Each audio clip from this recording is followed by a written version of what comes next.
तो उसने अपने लड़कों से कहा कि जब बकरा गंगा जी हलवा लाओ। गंगा जी नहलाने गए बच्चे, तो बकरा जो था वो पहले तो हंसने लगा और हंसने के बाद रोने लगा। तो लड़कों ने पूछी, वो मनुष्य की वाणी में बोलने लगा, अपने लड़कों ने पूछी, भाई आप पहले हंसे काहे और फिर बाद में रोए काहे? कहे तुम्हारे बाप को बताया चले गए। जब उनको लेकर वो चला पहुंचा और लड़कों ने बताई कहानी की, जो बकरा नहवाओ तो पहले खूब हंसो और फिर बाद में रो। उन्हें भाई का बात?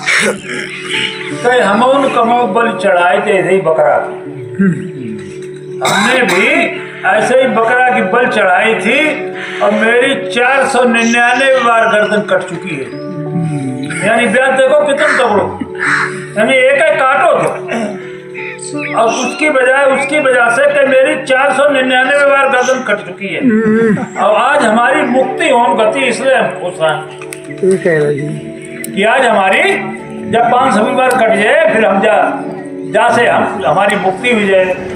और रोए हम इसलिए कि जाओ बेचारे 500 कटी जाएगी, मतलब उसको दर्द लगो कि जो बेचारो अनजाने में ऐसा काम कर रहा है और जाओ बेचारे 500 गर्दन कटी जाए। तो जब इतनी बात बकरा ने कही तो उन्होंने बलि को प्रोग्राम खत्म कर दिया और लड़कन से कही जाओ जब जी को लाए बात दया बुझा। पहाड़ी क्षेत्र था, वो लेकर गए, बारिश होने लगी तो एक पेड़ के नीचे रुक गए और उसी समय बिजली तड़पी। देखिए सब घटना घटने वाली होनी, जो होनी है वो तो होनी ही। तो उसी समय बिजली तड़पी और बकरे ने मुंह उठाया, क्योंकि आदत उसकी होती है झाड़ी बुंगाड़ी किसी मिल जाए मुंह मारने की, तो उसने उस पेड़ की पत्ती खाने के लिए मुंह उठाया। उधर बिजली तड़पी, पहाड़ी से पत्थर टूटा और गद्दे बकरे की गर्दन पे लिखा, उसकी गर्दन अलग हुई।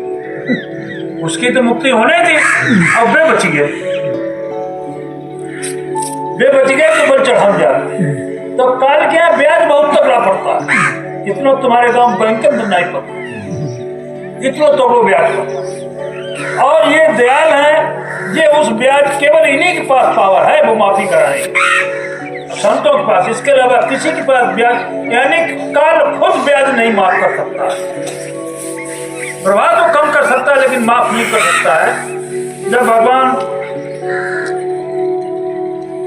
काकभूषण जी भगवान शंकर की उपासना कर रहे थे, काकभूषण जी भगवान शंकर की उपासना कर रहे थे, उसी समय उनके गुरु जी आ गए। तो गुरु जी आ गए तो वो भगवान शंकर की उपासना कर रहे थे, पूजा कर रहे। तो उन्होंने कहा हम तो भगवान शंकर की पूजा कर रहे थे, उन्होंने अपने गुरु को प्रणाम नहीं किया। गुरु को प्रणाम नहीं किया तो देखिए गुरु का अपमान काल की शक्ति भी सहन नहीं करती है। तो उस पर भगवान शंकर बहुत रुष्ट हो गए कि तुमने गुरु का अपमान किया, गुरु को तुमने प्रणाम नहीं किया और नीचे शराप दे डाली। और यहाँ तक कि आखिर में उन्होंने कहा तू कौवा जैसे निकृष्ट योनि में चला जा। देखो गुरु कितने दयालु होते हैं। जब उनके गुरु को पता लगा तो उन्होंने भगवान शंकर की देखिए, उन्हीं से सब सृष्टि की रचना और वे ही देखो उन्हीं की पूजा कर रहे। भगवान शंकर की उन्होंने उपासना करी। रामायण में रुद्राष्टक दिया हुआ, उत्तरकांड में देखना आप, नमामि समीशान निर्वाण रूपम विभुम व्यापकम ब्रह्मवेद स्वरूपम, ऐसे 8 श्लोक का रुद्राष्टक दिया हुआ। उसके द्वारा भगवान शंकर की स्तुति करके उनको प्रसन्न किया। अब अरे बताओ हुजूर कैसी क्या बात, कहे जो चेला हमारो विचारो जानते नहीं थो, अज्ञानित हो और आपने इसे बड़े श्राप दे डाले, कैसे आप अपने वापस ले लो। ये कहा कि जब वापस ले लो तो भगवान शंकर बोले भैया वापस लेने की मेरे पास ताकत नहीं है। देखिए भगवान शंकर चला तो सकत लेकिन मैं रोक नहीं सकत, कल लेकिन हाँ थोड़ा प्रभाव कम कर सकत, कल जो कर सकत थोड़ी कर। पहले तो जब कबीर साहब आए थे तो काल ने इनको रोका कि हुजूर कहाँ जा रहे हैं। कई अपने जीवों को उद्धार करने के लिए।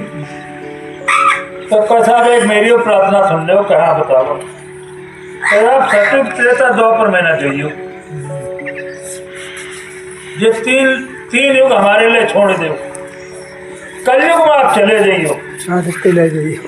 इसलिए कई बड़ी चतुराई कि सतयुग में 1,00,000 वर्ष की उम्र हो, 1,00,000 वर्ष की जुटी गए तो सबको थाप कर दी, सबको उम्र बदल दी।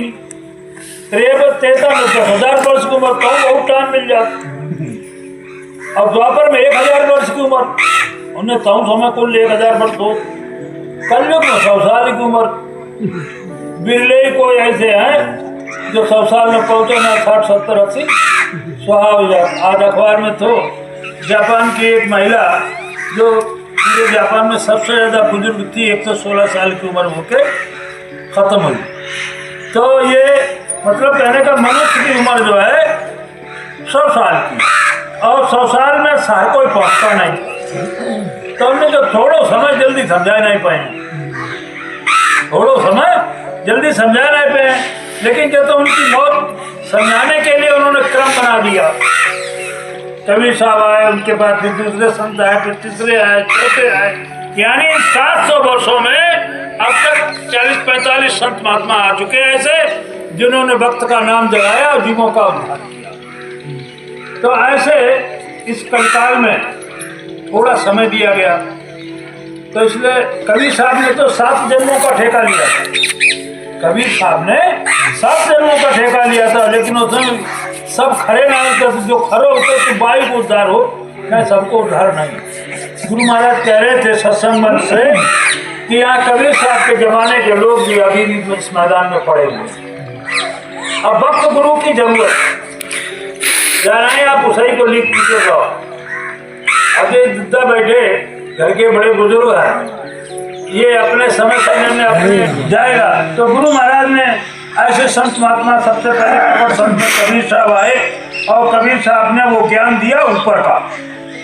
उससे पहले इस संसार में दोनों भावों के मध्य में जीवात्मा बैठी हुई है, यहाँ से नीचे का ही ज्ञान हमको केवल दिया गया, ऊपर का ज्ञान किसी ने नहीं बताया। ऊपर का ज्ञान केवल रामकृष्ण तक सीमित रखा गया, रामकृष्ण से ऊपर का भेद किसी ने नहीं बताया, और यही बताया यही सब कुछ है, यही सब कुछ है। ऐसे भ्रम में, भ्रम जाल में जीवात्मा फंसती रही, और फंसते फंसते उन्होंने यहाँ व्यवस्था कर दी 4 खाने 84 लाख योनियों की। उन योनियों में अपने अपने कर्मानुसार ये जीवात्मा पहुंचते रही, भटकते रही, इधर यही तो भटकना है। तो जब संत महापुरुष धराधाम पे आए, ऐसे करके धीरे धीरे कबीर साहब के समय से अब तक 40-45 महात्मा ऐसे आ चुके जिन्होंने अपना भक्त का नाम जगाया, और उस नाम को सिद्ध करके बहुत सी जीवात्माओं को यहाँ से वापस ले गए।